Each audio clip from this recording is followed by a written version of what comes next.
Assalamualaikum warahmatullahi wabarakatuh. Alhamdulillahi rabbil alamin wassalatu wassalamu ala asyrafil anbiya'i wal mursalin wa ala alihi wa sahbihi wa man iktada bihadi ila yaumiddin. Allahumma ya fattah, Allahumma ya alim, Allahumma ya khabir, Allahumma ya mubdi, Allahumma ya mu'id. Allahumma aftah alaina futuhal arifin waftah alaina hikmataka wanshur alaina min khazaini rahmatika ya arhamar rahimin. Allahumma arhamna bil Qur'an waj'alhu lana إماما ونورا وهدى ورحمة. اللهم ذكرنا منه ما نسينا وعلمنا منه ما جهلنا وارزقنا تلاوته آناء الليل وأطراف النهار واجعله لنا حجة يا أرحم الراحمين. سبحان ربك رب العزة عما يصفون وسلام على المرسلين والحمد لله رب العالمين. Baik, saudara fillah yang dikasihi sekalian, perkongsian kita malam ini insyaallah akan membincangkan tentang buku kefahaman Al-Quran, ya, kuliah kefahaman Al-Quran yang ditulis oleh kawan saya, sahabat saya, Ustadz Rohizir Rais. Ya. Beliau ini seorang Ustadz menulis banyak buku. Kalau tak silap saya puluhan buku yang sudah ditulis. Di antara yang dia tulis adalah buku kefahaman Quran, yaitu buku ini apa dalamnya tuan-tuan dan kasih sekalian? Dalamnya membincangkan tentang 4 surah penting dalam Al-Quran. Apakah 4 surah penting tersebut? Yaitu satu adalah surah Al-Insan. Surah Al-Insan. Surah Al-Insan ini di antara surah yang kita digalakkan bacanya. Dan Rasulullah SAW suka membacanya pada hari Jumat. Subuh Jumat bersama dengan surah Sajdah. Surah Sajdah pada rakaat pertama dan surah Al-Insan pada rakaat yang kedua. Jadi surah ini adalah surah yang digalakkan kita untuk banyak membacanya. Dan disuruh kita banyak membaca, maknanya kita perlu memahaminya. Kita perlu mengkaji apa yang terkandung di dalamnya. Saya di antara yang suka membincangkan tentang surah Al-Insan ni.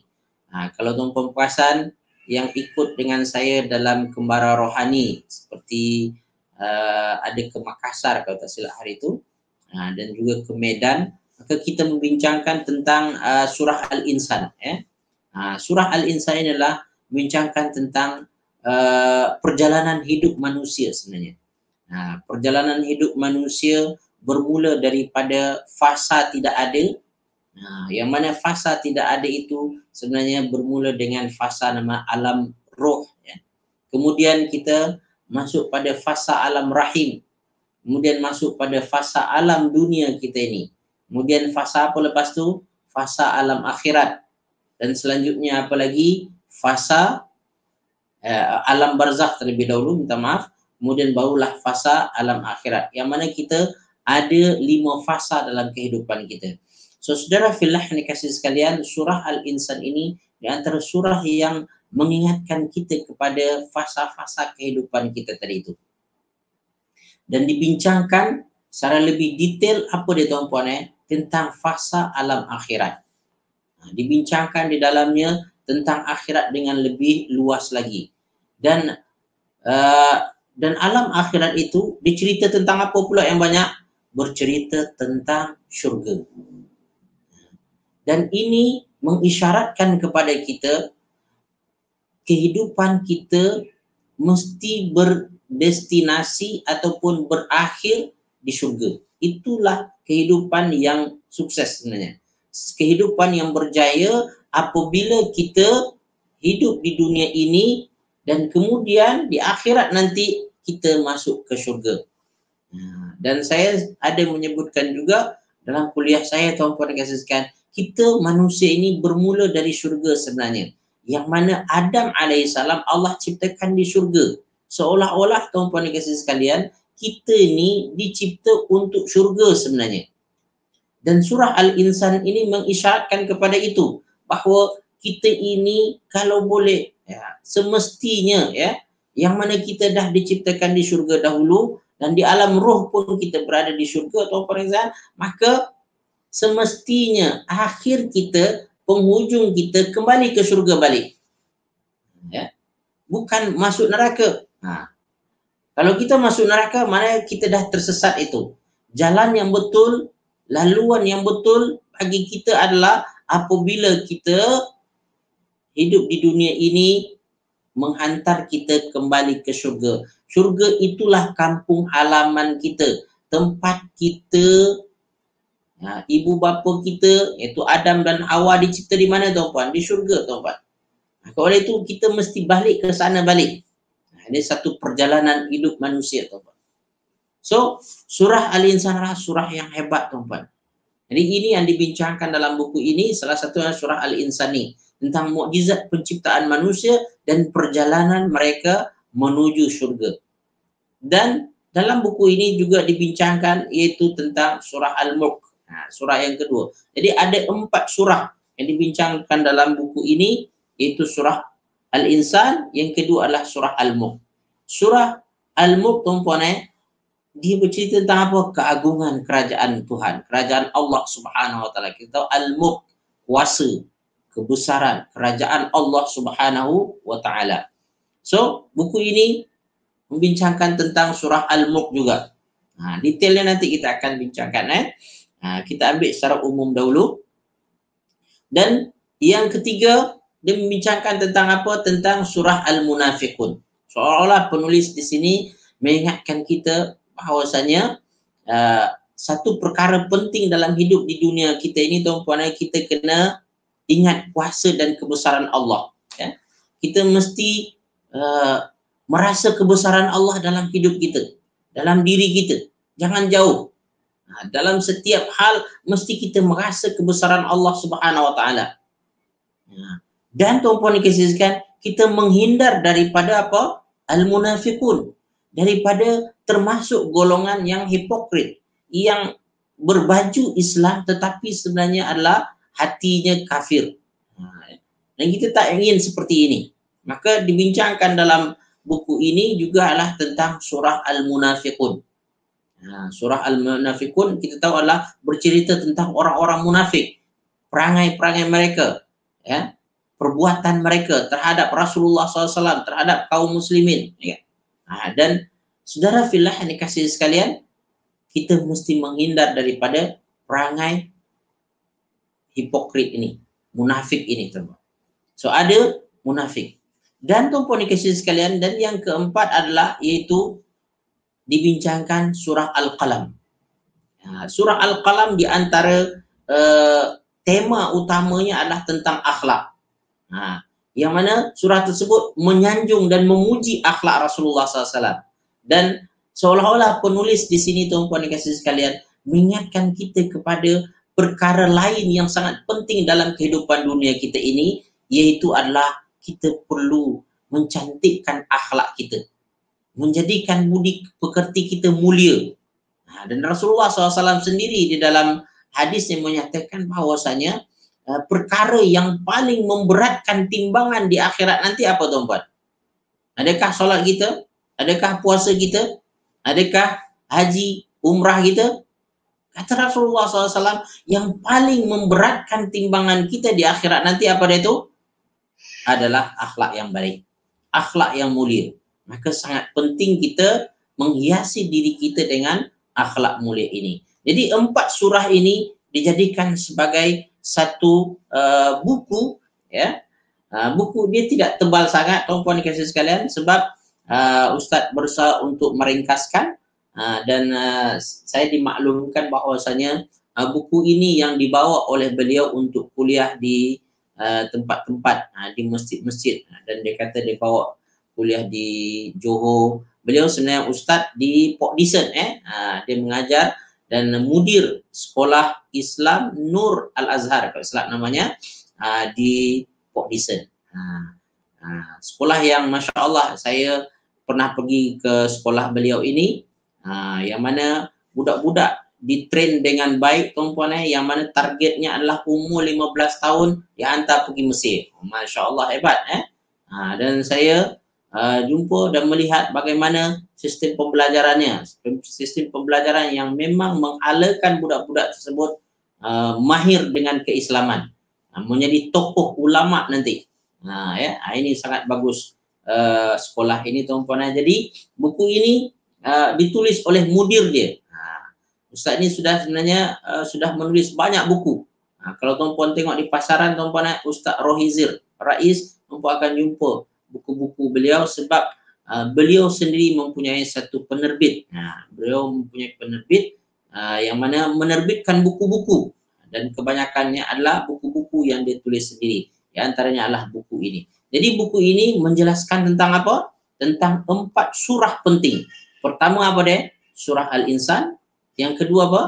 Surah Al-Mulk. Surah yang ketiga apa? Surah Al-Munafiqun. Dan surah yang keempat adalah surah Al-Qalam. Surah Al-Insan menjelaskan tentang perjalanan hidup manusia. Ya. Dan surah Al-Mulk itu menjelaskan tentang kuasa dan kebesaran Allah Subhanahu wa taala. Ini yang perlu kita bawakan dalam diri kita. Semakin tuan-puan merasa kuasa Allah Subhanahu wa taala, semakin bagus. Semakin tuan-puan hilang daripada merasakan kuasa Allah Subhanahu wa taala, maka semakin diri tuan-puan bermasalah nanti. Ya. Lupa kita akan kuasa dan kebesaran Allah menyebabkan kita nanti lupa diri. Kita tak ingat siapa diri kita, tuan-puan. Hakikat kita adalah makhluk ciptaan Allah Subhanahu wa taala, dan kita ini lemah. Dengan Allah lah kita baru kuat. Maka merasakan kuasa Allah dalam kehidupan kita sangat penting.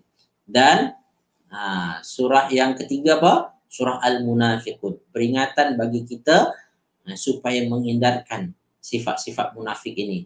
Yang mana Umar bin Khattab, tuan-tuan, suka berjumpa dengan Huzaifah Al-Yamani. Sahabat Nabi Huzaifah Al-Yamani ini, tuan-tuan, beliau adalah dianggap sebagai pemegang rahasia Nabi. Jadi rahasia Nabi diceritakan pada Huzaifah ini. Di antara rahasia Nabi adalah orang-orang yang ada sifat munafik. Orang-orang yang munafik itu Rasulullah tahu, dan pernah disebutkan kepada Huzaifah. Dan Huzaifah pegang rahasia ini.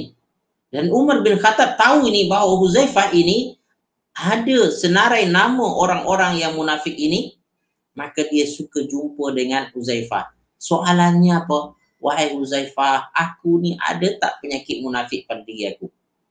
Itu Umar bin Khattab, dia bertanya kepada Huzaifah, takut kalau sekiranya ada sifat munafik itu pada diri dia. Sifat munafik ini bagaimana, tuan-puan?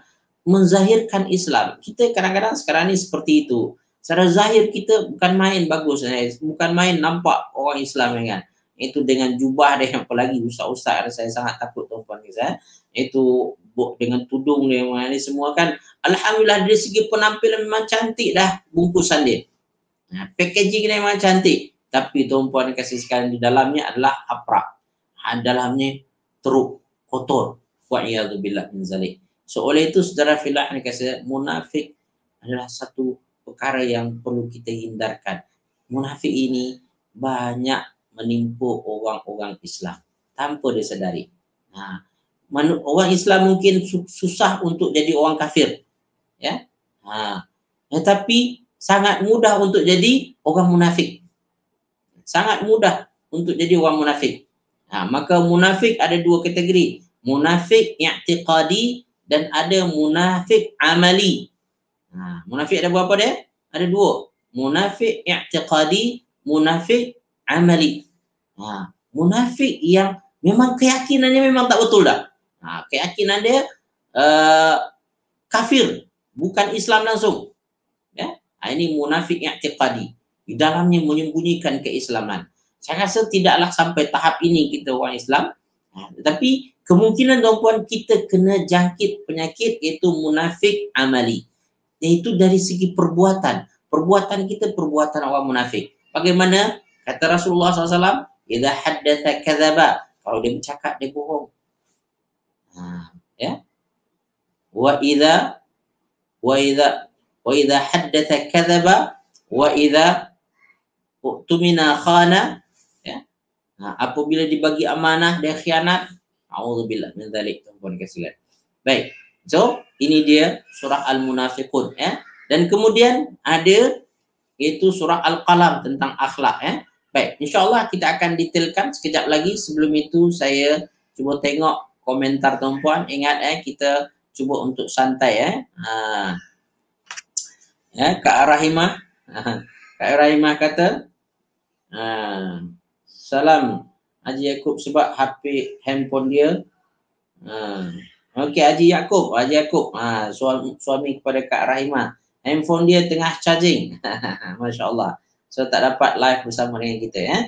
Dan Kak Nakiah. Kak Nakiah, alhamdulillah Kak Nakiah. Selamat malam, ya. Dan kepada kakak saya iaitu Daniah Sulaiman, ahlan wa sahlan wa marhaban bik, ya. Jazakillah khairan katsiran dapat bersama dengan kita. Dan Kak Intan, surah Al-Qalam bagus tak? Memang surah Al-Qalam sangat bagus, tuan-tuan kasihan. Saya suka untuk membincangkan juga. Saya secara asasnya juzuk 30, juzuk 29, juzuk 28 dan 27, tuan-tuan. Ini adalah surah-surah favorit saya. Saya suka untuk menghafalnya dan suka juga untuk mentafsirkannya dan menjelaskannya, ya. Sebab dia surah Makkiyah biasanya. Surah Makkiyah ini, tuan-tuan, mendidik iman, mendidik keyakinan, membersihkan diri kita daripada perkara-perkara yang tidak baik, ya. So oleh itu memang surah yang bagus. Saya suka juga Kak Intan, dan juga selamat bergabung pada Kak Supinah Osman, ahlan wa sahlan wa marhaban pada semua. Tuan-tuan perempuan kasih sekalian, kita akan sambung, ya. Jadi buku ini membincangkan tentang 4 surah itu. Mungkin hari ini saya akan membincangkan pada tuan-tuan kasih sekalian tema-tema yang ada dalam surah ini seperti mana yang disebutkan dalam buku ini, ya. Apakah tema utama? Dan saya nak bertanya pada tuan-puan, siapa yang tuan-puan dah pernah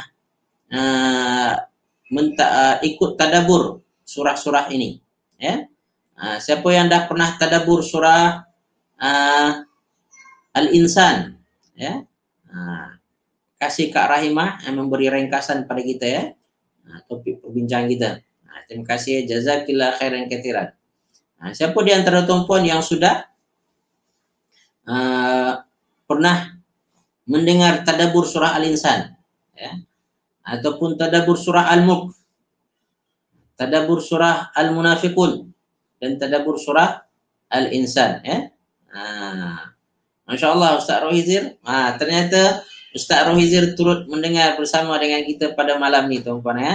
Ustaz, mungkin satu malam nanti kita akan jemput Ustaz untuk live bersama kita, ya. Membincangkan langsung daripada penulis, teman. Mungkin pada pertemuan akan datang saya akan jemput beliau, untuk bincang langsung mengenai buku yang beliau tulis ini. Saya mungkin dapat ambil ringkasan-ringkasan saja untuk mendapatkan manfaat sedikit daripada apa yang saya baca, ya. Kesimpulan daripada bicara buku, bicara santai adalah iaitu hasil bacaan saya terhadap buku yang saya ada. Kebetulan saya dapat hadiah daripada beliau, saya suka untuk berkongsi. Sambil itu memperkenalkan kepada kita semua madrasah beliau, yang saya rasa madrasah yang perlu kita support, kita bantu. Mudah-mudahan menjadi satu madrasah yang menjadi mercusuar ataupun satu kebanggaan bagi ummah pada masa akan datang, insyaAllah. Hajah Jamilah, pilihan buku ini sangat baik dan sesuai. Terima kasih Hajah Jamilah, atas komen dia. Ini itu Ustaz Rohizir yang sendiri, tuan-puan, dari Bagan Dalang. Oh, Ustaz tak di Port Dickson ke sekarang? Bagan Dalang maknanya sedang bercuti, berehat, Masya Allah, alhamdulillah. Baik, tuan-puan kasih sekalian, InsyaAllah kita akan sambung dahulu perbincangan kita tentang yaitu tema-tema yang ada dalam surah ini. Mungkin saya akan bincangkan itu saja. Sebab kalau dari segi tadabbur dan tafsir dia tuan-tuan, saya mungkin tak cukup waktu. Bukan ini masanya. Sebab kita hanya setakat apa itu membincangkan secara ringkas mengenai buku-buku yang ada. Baik, tuan-tuan puan-puan kasih sekalian. Menurut penulis, ada 6 tema utama yang ada dalam surah Al-Insan ini. Ada 6 tema utama. Yang mana kita ingat tema ni tuan-puan, ketika kita membaca, kita cuba kaitkan dengan tema tersebut. Supaya kita dapat menghayati. Sebagaimana kita ketahui, Al-Quran bukan hanya setakat untuk kita dengar, tapi ataupun kita baca, tapi kita perlu menghayati. Kita masukkan ke dalam hati dan jiwa kita. Ingat tuan-puan, pertama adalah, temanya adalah mengenai penciptaan manusia. Awal kejadian. Hal ata 'alal insani hinun minad dahri lam yakun syai'an madhkura. Bukankah pernah pada satu masa ada pada manusia tersebut yang dia tak ada lagi, yang tak disebut lagi, tak tahu cerita lagi. Ini awal permulaan manusia. Jadi manusia start from nothing, lalu Allah create, Allah ciptakan. Ini maka manusia adalah makhluk ciptaan. Di sini menarik tuan-puan, penulis mengaitkan dengan isu yang diangkat oleh mengenai penciptaan manusia, iaitu teori Darwin, teori evolusi, teori Darwin yang menyatakan mana manusia ini adalah berasal daripada kera, dia kata. Sampai hati dia kata tuan-tuan. Padahal dia sendiri manusia. Dia biarlah dia cakap dia bapa dia kera, kan, keturunan kera. Saya atau kita semua tuan-tuan, mana suka dikatakan kita daripada keturunan kera, tuan-tuan. So di ayat Al-Quran tuan-tuan dengan jelas dan tegas bahwasanya kita adalah makhluk independen. Kita ada satu jati diri sendiri, makhluk Allah yang khas. Allah Subhanahu Wa Taala bukan dijadikan daripada perubahan makhluk lain, tidak. Kita adalah makhluk yang Allah Subhanahu Wa Taala sebut dalam Al-Quran, walaqad karramna bani Adama. Kita adalah makhluk Allah yang dimuliakan. Berbeza dengan makhluk yang lain, haiwan ataupun tumbuh-tumbuhan, malaikat dan jin. Kita berbeza. Kita adalah makhluk khas. Seperti mana Allah menciptakan adanya jin, adanya malaikat, adanya tumbuh-tumbuhan, adanya binatang, maka kita adalah manusia, satu ciptaan Allah yang berbeza. Bahkan istimewa lagi. Diberi kita tanggungjawab, amanah. Kita diberi amanah oleh Allah Subhanahu Wa Taala. Amanah itu apa dia? Itulah tanggungjawab untuk mentadbir dunia ini, menguruskan alam ini seperti yang dikehendaki oleh Allah Subhanahu Wa Taala. Kita jadi khalifah di muka bumi ini. Dalam masa yang sama tuan-tuan, kita jangan lupa matlamat utama kita, wa ma khalaqtul jinna wal insa illa liya'budun. Tidaklah aku menciptakan jin dan manusia melainkan untuk beribadah. Ini adalah asas semua tu. Apapun yang kita buat kena landasan ibadah. Dan ingat, tanggungjawab kita kedua adalah untuk mengimarahkan bumi ciptaan ini. Siapa yang layak untuk mengimarahkan bumi ini? Kitalah manusia. Maka Allah Subhanahu Wa Taala mengatakan kita ini pemegang amanah. Dan ingat tuan-tuan, sebagai pemegang amanah kita kena menunaikan. Ingat tadi kita ada cerita tentang munafik, kan? Munafik yang mana mereka itu diberi amanah tapi mereka khianat. Kita jangan seperti itu. Ingat betul tuan-tuan, kita adalah manusia ciptaan Allah yang mempunyai satu keistimewaan yang berbeza daripada yang lain. Berbeza daripada malaikat, berbeza daripada jin, berbeza daripada binatang dan tumbuh-tumbuhan. Kita ada ciri khas kita sendiri. Dan Allah Subhanahu Wa Taala dalam Al-Quran firman, walaqad khalaqnal insana fi ahsani taqwim. Masya Allah. Sungguh kami telah menciptakan manusia dari sebaik-baik bentuk. Kita adalah ciptaan Allah terbaik. Ingat ni tuan-puan. So oleh itu tuan-puan kasih sekalian, tema utama itu tentang penciptaan manusia. Saya tak ingin mendetailkan sebab takut nanti panjang cerita kita. Yang kedua tuan-puan, temanya adalah mengenai balasan manusia. Dan ini mengisyaratkan kepada kita, ketika Allah ciptakan kita, manusia ini akan ada tanggung jawab. Dan dengan tanggung jawab itu akan dinilai kita sukses ataupun fail.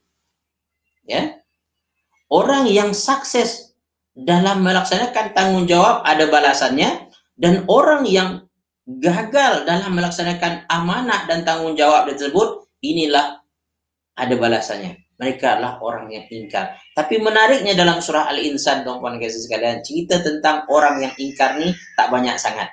Ya, inna a'tadna lil kafirina salasila wa aghlalan wa sa'ira. Satu ayat tu saja. Ya. Dan Allah lepas itu cerita langsung tentang apa? Balasan nikmat akhirat kepada orang-orang abrar. Innal abrara yashrabuna min ka'sin kana mizajuha apa dia? Kafura. Ya. Ini menarik. Ustaz di sini menjelaskan tentang sejarah kafur, tuan-puan. Kafur ini sebenarnya adalah salah satu tanaman pokok yang khas daripada Nusantara sebenarnya. Dan kafur ini dikatakan bahwasanya satu flavor ataupun satu minuman yang dijadikan kesukaan orang Arab dahulu, tuan-tuan. Jadi mereka sangat suka dengan kafur ini, dan menunjukkan, kata beliau, bahwasanya Nusantara sudah dikenal pada zaman Nabi lagi.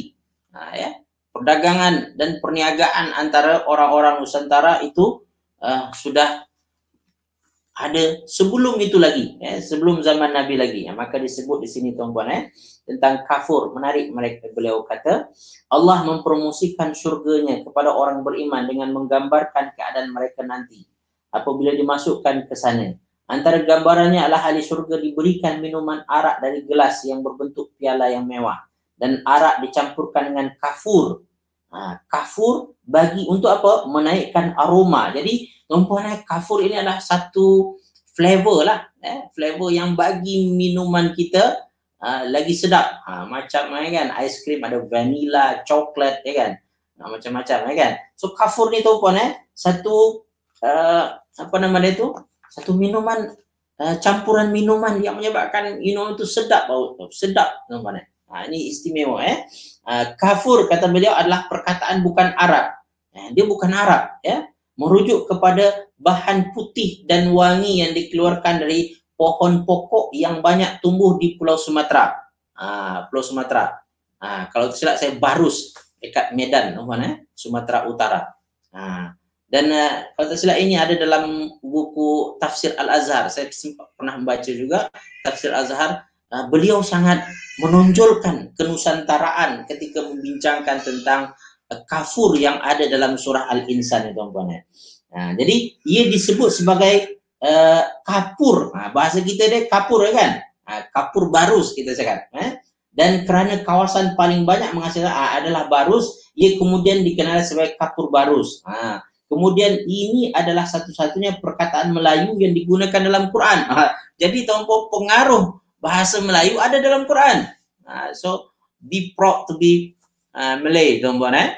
Tuan-tuan kena bangga jadi orang Melayu. Ternyata bahasa kita ada dalam Al-Quran. Dan ini sudah digunakan sebelum Nabi diutus lagi. Ya. Jadi dan ia, ya, namun kafur yang terdapat di surga, jelaslah, tuan-tuan, kafur yang terdapat dalam surga jauh lebih wangi daripada kafur biasa. Ya. Dan kita tahu, tuan-tuan, kafur kita biasa sekarang orang guna untuk apa dia tu? Untuk tanda kadang-kadang, kan. Tapi tuan-tuan, kita, Allah nak menjelaskan kepada kita satu, tuan-tuan, yang saya faham, tuan-tuan, bahwasanya kafur ini dahulu adalah satu bahan yang mahal. Ya. Ia adalah bahan import yang mahal. Kalau orang dapat, tuan-puan, itu memang orang yang high class. Orang yang high class, tuan-puan. Jadi, tuan-puan dikasih sekalian, diceritakan oleh Allah tentang kafur di syurga ini sebab ia minuman yang susah mereka dapat. Dan kalau mereka dapat, tuan-puan, mereka bangga. Ketahuilah, kata Allah, bahwa di akhirat nanti kami akan beri kepada engkau minuman daripada kafur ini. Yang susah engkau dapat ni, tapi kami bagi kepada engkau nanti. Menunjukkan nikmat di syurga tersebut hebat. Ingat tuan-tuan, ketika Allah Subhanahu wa taala bercerita tentang nikmat syurga, digambarkan kepada kita, ya, itu ala wajhi taqrib wa tamthil, kata ulama tuan-tuan. Allah ketika bercerita tentang nikmat syurga tuan-tuan, itu adalah hanya untuk memberi gambaran supaya kita dapat faham. Ya. Tapi hakikatnya tuan-puan di atas segalanya. Melebihi dari apa yang kita bayangkan. Sesuai dengan sabda Rasulullah SAW tentang nikmat syurga, apa dia kata?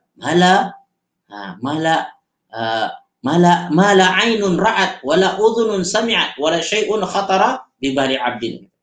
Yang mana nikmat syurga tersebut tak pernah mata melihatnya, tak pernah telinga mendengarnya, tak pernah bahkan yang terbesit dalam hati manusia pun itu tak pernah ada. Mana nikmat syurga tersebut semua di atas segalanya tuan-tuan. Sesuatu nikmat yang hebat sekali tuan-tuan. Jadi ini dia. Jadi dia begitu arak yang diberikan, kalau arak lebih lazat, dan kafur yang diberikan maka ialah kafur yang sesuatu yang lazat tuan-tuan. Dan ditambahkan di sini lagi tuan-tuan bahwasanya demikian juga dalam laporan pengkaji Mesir yang menemui cengkeh di dalam minyak wangi yang digunakan oleh Cleopatra. Siapa dia Cleopatra tuan-tuan? Ratu dekat Mesir kan? Kenyataan ini boleh merubah fakta bahawa Islam hanya datang ke tanah Melayu pada abad kemudian. Sebenarnya datang lebih awal lagi. Ini menunjukkan percampuran, peradaban dan interaksi antara dunia Nusantara dengan dunia Arab dan atau dunia Timur Tengah pada waktu itu bukan sesuatu yang asing lagi. Nusantara pada satu masa dulu tuan-puan, satu bangsa yang hebat juga. Kita jangan merasa hina pula. Kita melihat tamadun, memang kita dengar tamadun Mesir, kan, tamadun Mesopotamia, tamadun Greek, Rum, kan, ataupun Parsi, India dan China, kan, kita rasa hebat tuan-tuan. Tapi sebenarnya Melayu dahulu tak kalahnya, atau Nusantara secara umum tak kalah hebatnya tuan-tuan. Kita mesti merasa ada izzah juga tuan-tuan, tapi bukanlah izzah jahiliyah yang untuk kita berbangga-bangga, tetapi kita tujukan untuk membangkitkan semangat tuan-tuan, semangat bahwasanya kita bukanlah bangsa yang hina, bangsa yang hanya pandai menerima saja, tapi kita adalah bangsa yang pernah memimpin dunia juga dahulu. So saudara fillah yang kasih sekalian, ini dia di antara yang disebutkan. Ada ganjaran tentang apa? Syurga. Kemudian apa lagi tema tuan-tuan?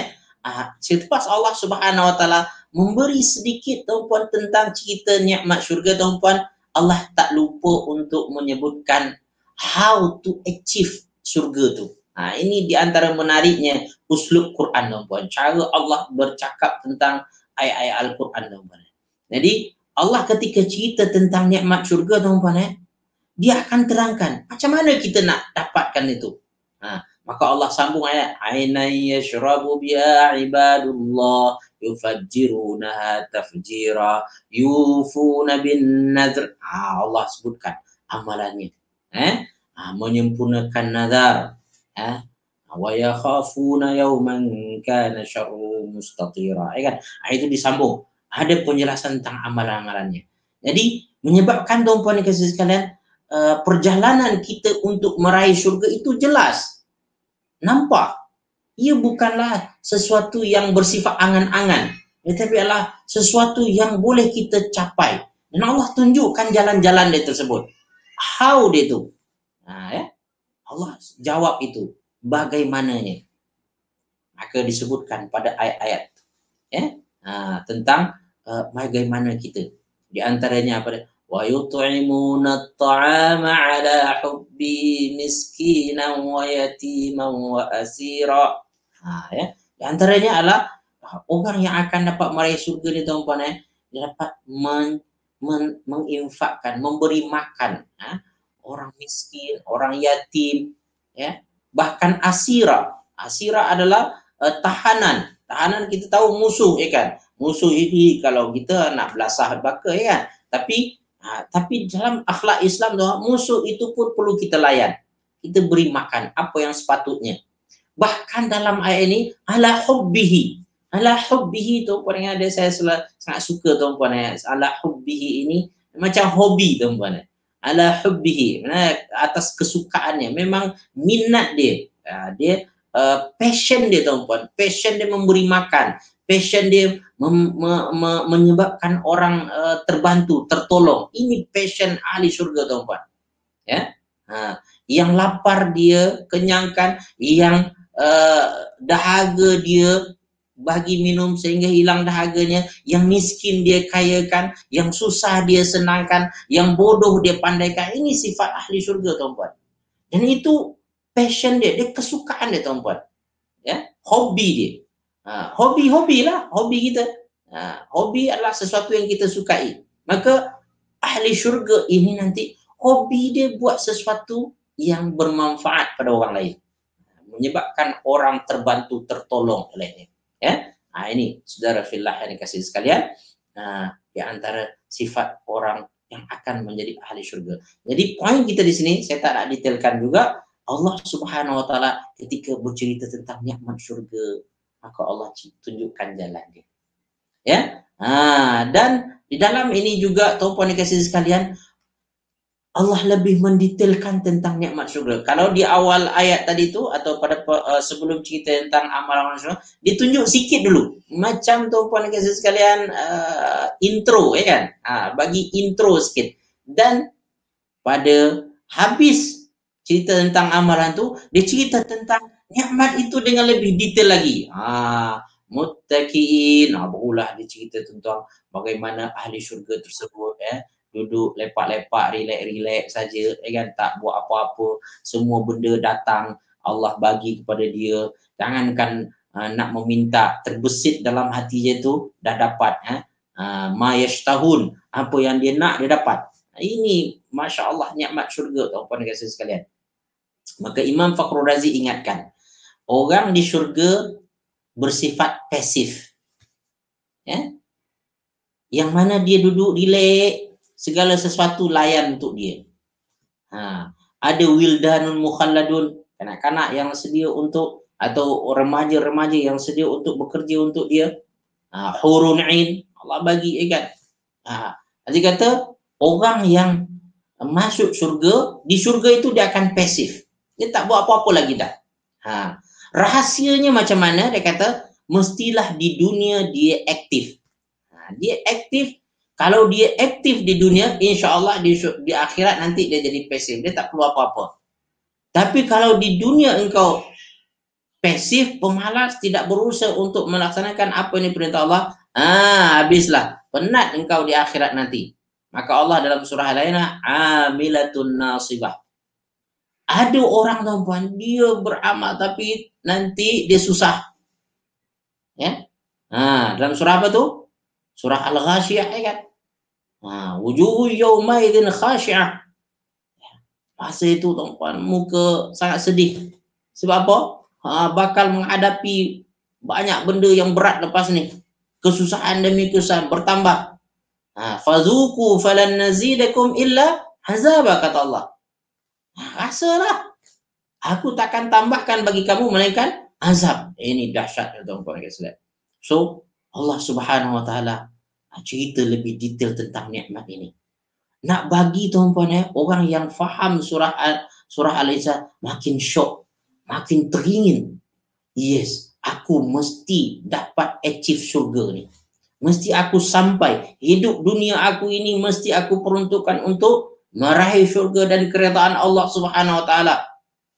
Maka saya nak betulkan di sini, tuan-puan. Kadang-kadang ada orang mengatakan bahwasanya siapa yang beramal demi meraih syurga dia tak ikhlas. Ikhlas, tuan-puan dan saudara sekalian. Ya, orang yang beramal karena mendapatkan syurga adalah ikhlas. Sebab apa? Syurga itu dari Allah Subhanahu Wa Taala. Ya, Allah yang bagi. Tak salah. Ya, Buktinya apa dia? Sahabat-sahabat Nabi pernah beramal karena bidadari, lalu dia mati dan dia masuk syurga, tuan-puan kasih sekalian. Dan dia tak salah, tuan-puan ya. Jangan tuan-puan merasa pula, alah, kita tak boleh tahu nak inginkan syurga balas saya ini tak betul. Kalau tuan-puan kata seperti itu, maka tuan-puan akan menafikan banyak daripada ayat Al-Quran yang bercerita tentang nikmat syurga dan amalan-amalan orang dahulu yang berusaha untuk meraih syurga. Ini satu hal yang tak betul. Dan juga menafikan banyak daripada hadis-hadis Nabi yang menceritakan tentang sahabat-sahabatnya yang berusaha untuk meraih syurga. So, saudara fillah ini kasih sekalian, nikmat syurga memang sesuatu yang perlu kita capai. Dengan itulah memotivasi kita. Dan Allah tahu, tuan-puan, bagaimana perangai kita, manusia ini. Manusia ini suka digula-gulai, tahu tak digula-gulai, tuan-puan? Kena ada satu benda yang boleh menjadikan dia bersemangat, memotivasi dia. Dia kena ada habuan. Saya nak tanya, tuan-puan, siapa di antara tuan-puan yang buat sesuatu tak nak habuan langsung? Saya nak tanya, siapa di antara tuan-puan yang buat sesuatu tak nak habuan langsung, tak nak balasan langsung? Mana ada orang? Dan paling kurang, cuma tuan-puan, di antara balasan Allah yang kita tak boleh lupakan ataupun kita tak boleh tertinggal adalah mengharapkan redha Allah Subhanahu wa ridwalum minallahi akbar, kata Allah. Jangan lupa engkau nak dapatkan redha Allah. Redha Allah itu lebih besar, lebih hebat daripada yang lain itu. So tuan-puan boleh beramal untuk meraih syurga. Tapi dengan syarat tadi itu, lillah ta'ala tadi itu, karena Allah Subhanahu wa ta'ala. So Allah Subhanahu wa ta'ala cerita tentang nikmat-nikmat syurga ini dengan begitu detailnya dan banyaknya dalam surah Al-Insan ini, menunjukkan tuan-tuan, sebagai insan kita perlu berusaha untuk meraih ini. Ini yang kita dapat faham daripada surah Al-Insan itu. Dan tuan-puan dikasih sekalian, perkara yang keenam, tuan-puan dikasih sekalian, dalam surah Al-Insan ini adalah ada motivasi. Yang akhirnya masuk surga ini kita akan mendapatkan cabaran, mendapatkan ujian. Maka Allah Subhanahu wa ta'ala dalam Al-Quran dalam surah Al-Baqarah mengatakan, adakah kamu menyangka akan masuk surga begitu saja? Walamma ya'tikum mathalul ladzina khalau min qablikum massathumul ba'sa wad-dharra. Adakah kamu menyangka senang-senang saja masuk surga? Dan apa yang dihadapi oleh orang-orang terdahulu kamu tak hadapi? Mereka itu dihadapkan dengan massathumul ba'sa, sesuatu yang ba'sa ini yang menakutkan mereka, yang menggerunkan. Ba'sa adalah sesuatu yang menyebabkan dia secara psikologi. Massathumul ba'sa wad-dharra. Dharra ini dari segi fizikal, kena cederai, kena sakiti. Wazulzilu, bahkan sampai mereka itu ada yang digoncang. Arti kata jiwa mereka begitu tergoncang dengan keadaan ujian yang mereka hadapi.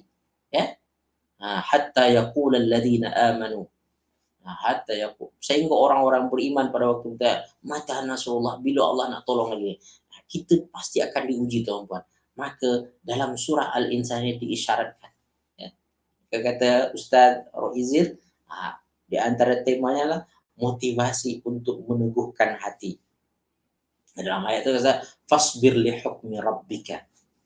Di antaranya, sabar-sabarlah engkau terhadap ketentuan Allah Subhanahu wa ta'ala, hukum Allah Subhanahu wa ta'ala. Ketentuan Allah pada itu adanya ujian-ujian kehidupan ini. Ujian-ujian kehidupan yang pasti kita akan hadapi. Tuan-tuan perempuan kasih sekalian, ini dia tema utama. Banyak lagi sebenarnya menarik yang dibincangkan dalam buku ini tentang apa yang ada dalam surah Al-Insan. Ringkas tapi saya rasa padat tuan-puan dan sekalian. Ya. Baik tuan-puan dan sebelum saya lanjutkan, kita ada 2 komen. Apa orang komen ni? Tuan-puan komen sikit Okey. Ternyata Ustaz Rohizil sendiri berkomen, terima kasih huraian doktor jauh lebih baik dan lengkap daripada buku. Ustaz, ana ni ini saja ya, menambah-nambah semua terima kasih Ustaz jazakallah khairan kathiran. InsyaAllah buku ni buku bagus buku yang baik untuk kita ni. Siapa di antara tuan-puan minat nak dapatkan buku ni? Mungkin saya rasa tuan-puan boleh cuba dapatkan. Saya rasa saya boleh tolong mungkin. Kalau tuan-puan minat, tuan-puan boleh letak nama nanti. Saya tanya kepada Ustaz. Saya tak tahu.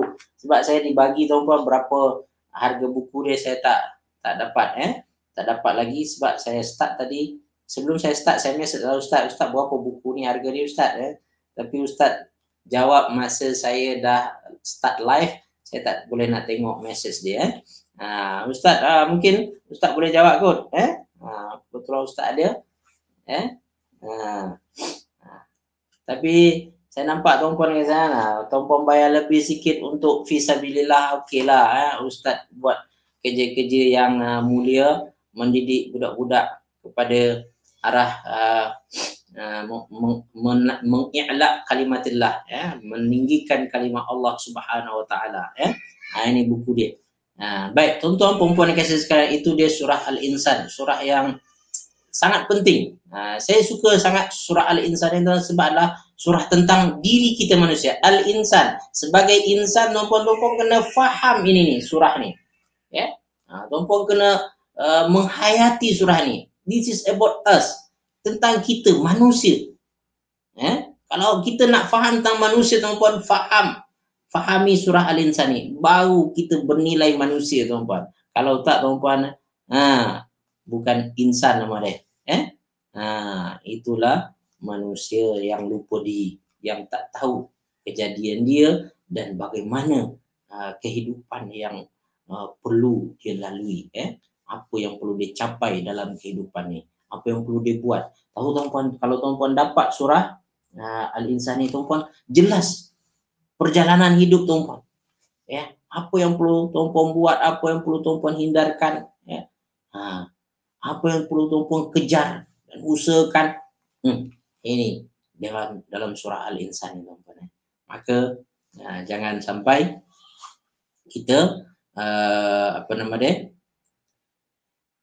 tidak faham surah Al-Insan. Baik, dan kita ada komen satu, buku ini sesuai untuk semua peringkat umur ke?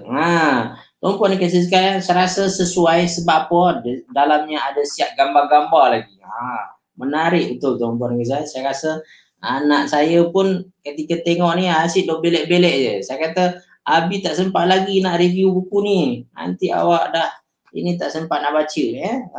Maka saya pun tariklah dulu sebab dia ada gambar dia, tuan-puan, sangat menarik. Dan saya rasa untuk peringkat awak budak-budak sekolah pun sesuai, penerangan yang cukup simple, yang mudah untuk difahami. Baik, tuan-tuan puan-puan yang kasih sekalian, insyaAllah kita lanjutkan. Tapi dah masa 10.24 dah tuan-puan yang kasih sekalian. Kita ada masa dalam 6 minit saja lagi. Alhamdulillah. Jazakumullah khairan kathiran pada semua yang dapat bergabung dengan kita pada malam ini. Dan saya nampak kita ada antara 30 orang, saya nampak. Cuma ada naik turun, biasalah. Baik, tuan-tuan puan-puan kasih sekalian. Di antara fakta menarik, memang mungkin saya nak masuk pada cerita surah Al-Mulk yang ada dalam buku ni, masa nak macam ni tak mencukupi. Di antara perkara yang menarik yang disebutkan di sini, ada saya sempat terbaca tadi, tentang iaitu Allah Subhanahu wa taala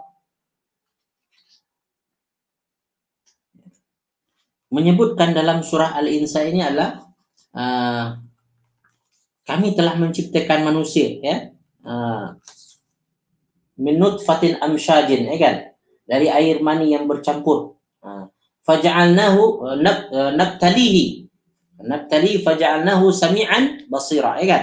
Maka Allah Subhanahu wa taala menyebutkan bahwasanya manusia ketika diciptakan daripada air mani, lalu Allah Subhanahu wa taala wujudkan kita, dan perkara pertama disebut oleh Allah adalah yaitu faja'alnahu sami'an. Didahulukan ungkapan mendengar, ya. Nah, menunjukkan di sini bahwasanya keupayaan mendengar itu yang berfungsi dahulu pada diri kita apabila roh ditiupkan ke dalam jasad kita, ya. Maka di sini dinyatakan Allah kemudian menjawab persoalan yang ditimbulkan dalam ayat pertama. Dalam ayat kedua dengan menjelaskan bagaimana manusia diciptakan dan dikembangkan bermula daripada air mani. Secara biologinya, bayi tercipta daripada embrio yang terbentuk daripada gabungan benih lelaki, sperma, dan benih perempuan, iaitu ovum. Ovum. Proses pembiakan manusia ini hanya mampu diuraikan dengan lengkap dan tepat oleh saintis dalam tempoh mutakhir ini. Tetapi menakjubkan kerana proses ini telah pun disebutkan dalam beberapa ayat Al-Quran dengan tepat. Jadi kalau tuan-puan lihat bahwasanya penjelasan Al-Quran terhadap proses penciptaan manusia itu sangat precise, sangat spesifik.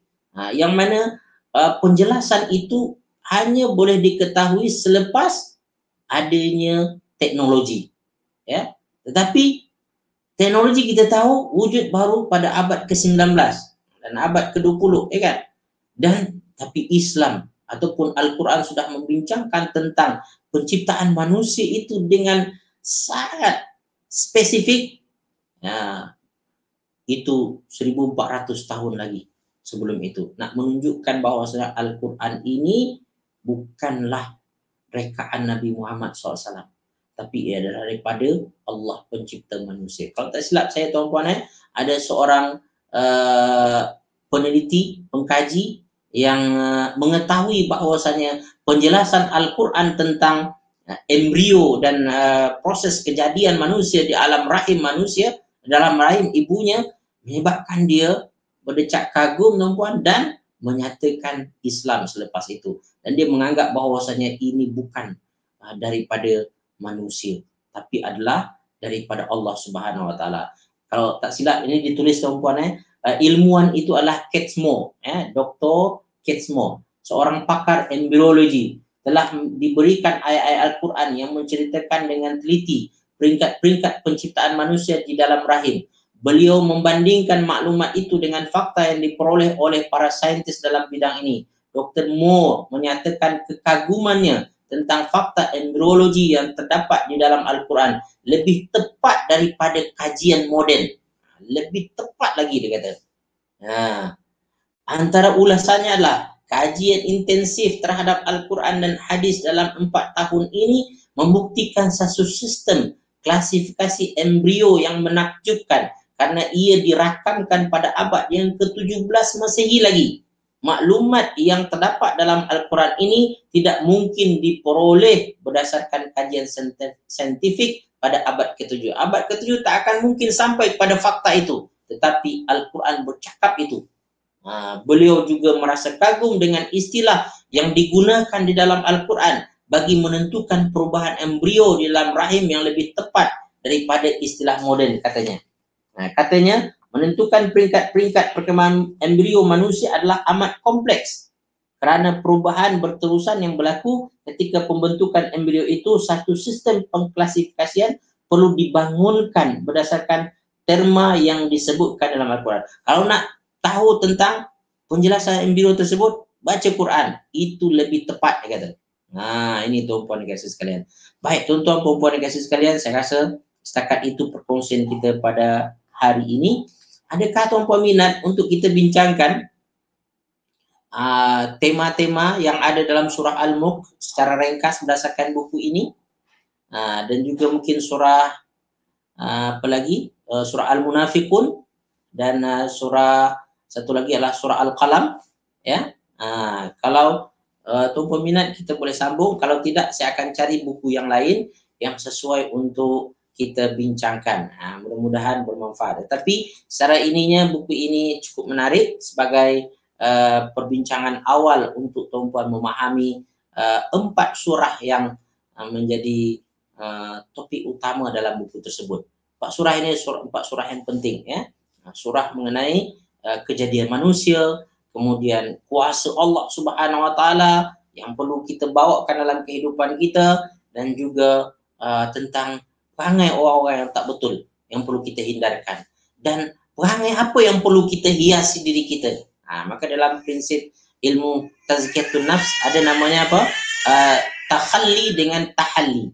Maka buku ini seolah-olah menunjukkan perlunya kita membersihkan diri kita dan juga menghiasi diri kita dengan sifat yang baik. Baik, tuan-tuan perempuan kasih sekalian, demikian saja dahulu. Saya mengambil masa tuan-puan dengan siapa tuan-puan dah nak tidur, silakan tidur ya. Kita dah. Dan okey, kita ada yang berminat iaitu Kak Rohaya. InsyaAllah Kak Rohaya, kalau Kak minat nanti saya akan ini kan follow up lebih lanjut ya. Dan juga Kak Nakia ya. Baik, juga Kak Rahimah sudah ada meringkaskan. Ustaz, lepas habis tadabbur An-Nahl boleh buat tadabbur surah-surah yang 4 tu pula. Kak Rahimah, saya kalau dari segi tadabbur saya suka surah yang baru. Sebab surah ni saya dah banyak kali tadabbur sebenarnya. So kita tengok nanti ya, mana yang sesuai. Cadangan yang bagus Kak Rahimah, kita tengok nanti ya. Baik. Kemudian Tuan Haji Yaakob, alhamdulillah Tuan Haji ada bersama dengan kita ya. Alhamdulillah ya. Dan kita ada yang berminat iaitu ini Kak Nur Aini, berminat nak buku ke berminat nak sambung? Kalau berminat nak sambung, saya rasa alangkah baiknya tuan-puan ada buku lagi bagus berminat untuk sambung. Teruskan Ustaz. Okay, terima kasih. Bincangkan semua. Okey. Ya. Okey, baik. InsyaAllah tuan-puan dan puan, mana kita cuba bincangkan secara ringkas apa yang ada dalam buku ini ya. Jadi seolah-olah kita dapatkanlah semacam intipati daripada surah Al-Insan, surah apa lagi? Surah Al-Qalam, surah Al-Munafiqun dan surah Al-Mulk yang ada tersebut. Tapi saya tak akan bincangkan dengan tadabbur, sebab kalau tadabbur dia lama sangat. Tadabbur itu pada sesi yang lain lah, pada kuliah yang lain ya. Okey, berminat, ada berminat lagi insya-Allah ya. Okey, juga kepada Kak Nabila, alhamdulillah ya. Itu Kak Rahimah juga, terima kasih minat untuk teruskan sambung buku tu dan nak beli juga. Okey, siapa minat nak beli tuan-puan, sila tuan-puan letak nama. Saya akan letakkan ni nanti apa nama dia, iklan dia dalam grup kita, dan tuan-puan boleh masukkan nama tuan-puan dalam senarai itu nanti insya-Allah baik. Tuan-puan kasih sekalian, demikian juga tuan-puan dan Kak Nur Hayati. Oh, ada Kak Hayati dengan kita ya. Insya-Allah Kak ya. Kita akan sambung lagi insya-Allah teruskan Ustaz Baik, jangan lupa tuan-puan kalau tuan-puan ada yang berminat kelas bahasa Arab Al-Quran malam, kita ada program malam dan program ini adalah sekali seminggu menggunakan Zoom. Ini sesuai untuk peserta yang sibuk siang dan dia nak belajar santai-santai pada malam hari. Mungkin siang dia bekerja kan, malam dia nak menuntut ilmu. Tuan-puan boleh join program itu asas bahasa Arab Quran malam Baik, demikian saja tuan-puan, saya jumpa lagi. Terima kasih banyak. Nak beli buku ada ya, ada nak beli buku lagi insya-Allah. Kita akan follow up nanti dan saya akan tanya Ustaz ada stok tak mudah-mudahan ada stok Qulu qauli hadza wastaghfirullah li wa lakum wa lisairil muslimin wal muslimat fastaghfiru innahu wal ghafurur rahim. Tasbih kafarah dan surat Al-Asri. Subhanakallahumma bihamdik asyhadu an la ilaha anta astaghfiruka wa atubu ilaik. A'udzu billahi minasyaitonir rajim. Bismillahirrahmanirrahim. Wal 'ashr innal insana lafi khusr illa alladhina amanu wa 'amilus solihati wa tawassaw bil haqq wa tawassaw bis sabr. Assalamualaikum warahmatullahi wabarakatuh.